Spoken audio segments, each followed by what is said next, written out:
Hello friends, स्वागत है आपका हमारे YouTube channel MP sky academy में। आज के इस वीडियो में हम इस प्रश्न का उत्तर देखेंगे। प्रश्न है, सोवियत संघ के विघटन के 6 परिणाम बताइए। विघटन के बाद जो 6 परिणाम हुए उन्हीं को बताना है। क्या क्या परिणाम निकले थे? सबसे पहला, शीत युद्ध से उत्पन्न संघर्ष की समाप्ति। शीत युद्ध के बाद जो संघर्ष उत्पन्न हुआ था उसकी समाप्ति हुई थी।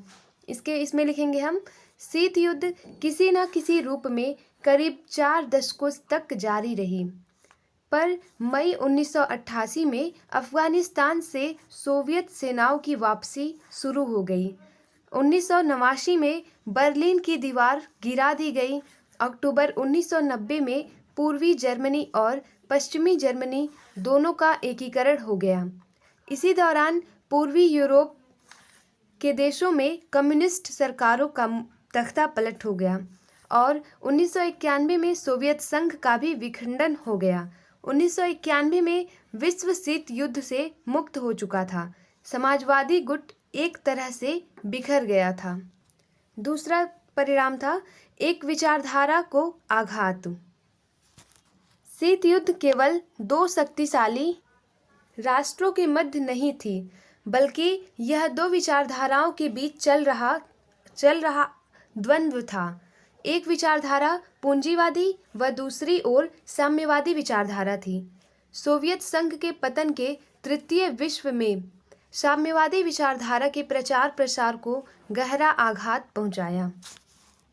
अब केवल जनवादी साम्यवादी चीन, उत्तरी कोरिया व क्यूबा साम्यवादी देश रह गए थे। तीसरा लिखेंगे, शक्ति संबंधों में बदलाव। शीत युद्ध के दौरान जो संभावनाएं की जाती थीं कि अंतर्राष्ट्रीय संबंधों में नए देश एक समूह के रूप में, नए मोहरों के रूप में कार्य करेंगे या बहुध्रुवीय विश्व का निर्माण होगा जिसमें किसी एक शक्तिशाली देश का बोलबाला होगा। लेकिन सब कुछ विपरीत हुआ। अब संयुक्त राज्य अमेरिका विश्व की एकमात्र महाशक्ति बन गया तथा विश्व पर उसका वर्चस्व स्थापित हो गया। तृतीय विश्व के देशों और अमेरिका का वर्चस्व व प्रभुत्व स्थापित हो गया। चौथा लिखेंगे, तेल भंडार और अमेरिका का प्रभाव। सोवियत संघ के विघटन का एक परिणाम यह भी देखा गया कि विश्व में दूसरे शक्तिशाली गुट पर जो दबाव बना हुआ था वह पूरी तरह से समाप्त हो गया और इस कारण अमेरिका ने प्रत्येक क्षेत्र में अपना वर्चस्व स्थापित करना प्रारंभ कर दिया। सोवियत विघटन के पश्चात मध्य पूर्व के तेल भंडारों पर अमेरिका ने अपना एक छत्र प्रभुत्व स्थापित कर दिया। पांचवा है, शीत युद्ध की दौर की समाप्ति। सोवियत संघ के विभाजन से विश्व राजनीति बहुत प्रभावित हुई। विश्व व्यवस्था पर इसके प्रभावों को मुख्यतया 3 भागों में विभाजित किया गया, लेकिन हर वर्ष परिवर्तन के अनेक प्रकार के प्रभाव विश्व में देखे जा सकते थे। सबसे पहला परिणाम शीत युद्ध की समाप्ति था। सोवियत विभाजन के तुरंत बाद शीत युद्ध का काल समाप्त हो गया, क्योंकि अब जो 2 विचारधाराओं में अंतर था वह एक विचारधारा के विभाजन के तुरंत बाद प्रायः समाप्त हो गया। शीत युद्ध की समाप्ति ने नई शांति व्यवस्था को जन्म दिया। इसके बाद नेक्स्ट हेडिंग है, अंतर्राष्ट्रीय स्तर पर पूंजीवादी अर्थव्यवस्था के प्रभाव में बढ़ोतरी। इसमें लिखना है, साम्यवादी व्यवस्था एक ऐसी व्यवस्था थी जो किसी न किसी रूप में पूंजीवाद के फैलाव को रोकने का प्रयास करती थी, लेकिन सोवियत संघ के विभाजन के साथ साथ साम्यवाद का प्रभाव भी कम हो चला था, जिसके कारण अमेरिकी ने पूंजीवादी विचारधारा को अंतर्राष्ट्रीय स्तर पर पैठ बनाने का अच्छा अवसर प्राप्त हुआ। अमेरिका की ताकत व उसका सहारा पाने से पूंजीवादी अर्थव्यवस्था अंतर्राष्ट्रीय स्तर पर प्रभुत्वशाली अर्थव्यवस्था बन गई। नेक्स्ट है, भारत को आघात।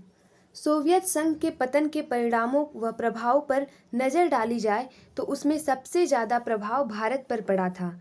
सोवियत संघ भारत का एक सच्चा मित्र माना जाता था। सोवियत संघ ने भारत के साथ अनेक समझौते किए हुए थे।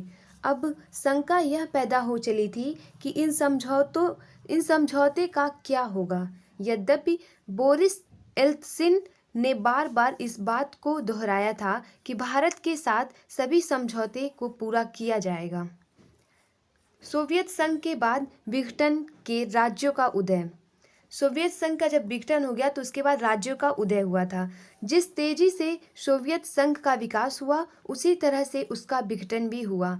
इस प्रकार सोवियत संघ के स्थान पर 15 प्रभुसत्ता संपन्न राष्ट्रों का उदय। सोवियत संघ के विघटन के पश्चात स्वतंत्र हुए राज्यों का सूचीबद्ध विवरण निम्नलिखित है।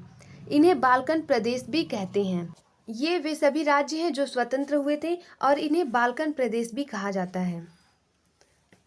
पहला है रूसी संघ, दूसरा Estonia, Latvia, Lithuania, Belarus, Ukraine, Moldova, Armenia, Georgia, Azerbaijan, Turkmenistan, Uzbekistan, Tajikistan, Kyrgyzstan.